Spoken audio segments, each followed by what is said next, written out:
بسم اللہ الرحمن الرحیم۔ دوستو، ایک دن شاہ جہاں بادشاہ شکار کے لیے نکلے تو ایک زخمی ہرن کا پیچھا کرتے ہوئے ایک اپنے ساتھیوں سے بچھڑ گئے اور ہرن بھی ہاتھ نہ آیا۔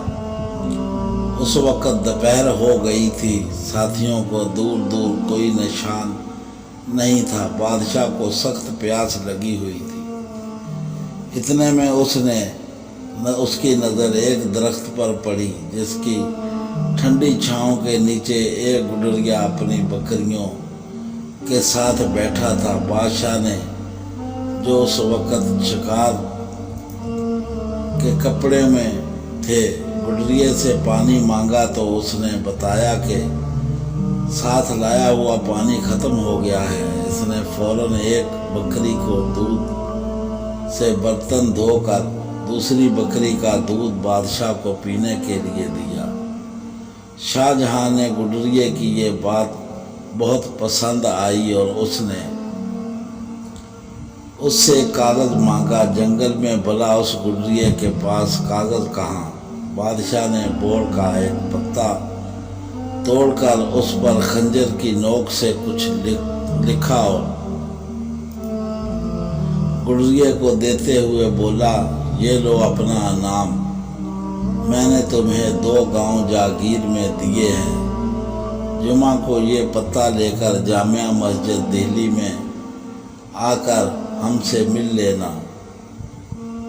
گڈریا خوش ہو کر گھر لوٹ چلا اور اپنی کمبل زمین پر ڈال کر وہ پتہ اس پر رکھ دیا اور بکریاں بند کرنے لگا۔ جب ایک بکری جو ادھر سے آئی تو اس نے پتہ منہ میں اٹھا لیا اور گڈریے کے پہنچتے سے پہلے چٹ کر گئی۔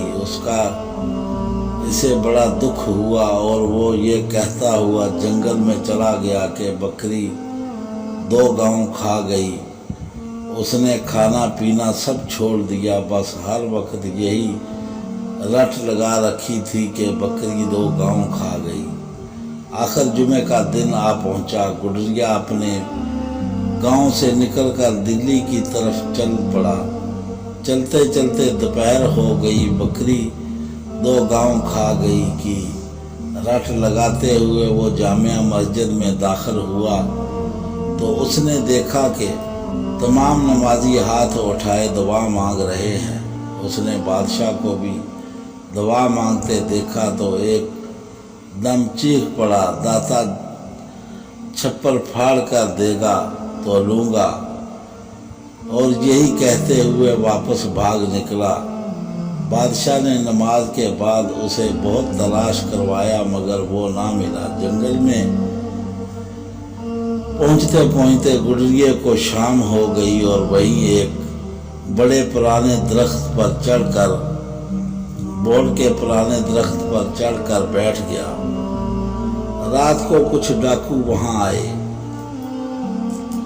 اور گاؤں میں ڈاکہ ڈالنے کی باتیں کرنے لگے۔ گڈریے نے انہیں ٹوکا اور بولا، چوری کرنا بری بات ہے اور پھر یہ گاؤں تو غریب ہے، تمہیں پیسہ ہی چاہیے تو اس درخت کے نیچے کھودو۔ میں نے اپنے بڑوں سے سنا ہے کہ یہاں پرانا خزانہ دفن ہے۔ یہ کہہ کر وہ گاؤں کی طرف داتا چھپر پھاڑ کر دے گا کہتا ہوا چلا گیا۔ ڈاکوؤں نے بڑی بحث کے بعد زمین کھودی تو وہاں سے سچ مچ 2 برتن نکلے جن میں سانپ اور بچھو بھرے ہوئے تھے۔ ڈاکوؤں کو یہ دیکھ کر بہت غصہ آیا اور وہ برتن اٹھا کر گاؤں کی طرف چل دیے۔ ایک جھونپڑے سے گڈریے کی آواز آ رہی تھی۔ انہوں نے وہ دونوں برتنوں اس کی آنگن میں الٹ دیے تاکہ سانپ بچھو سے ڈس لے، لیکن اس میں سے اشرفیاں گرنے لگی۔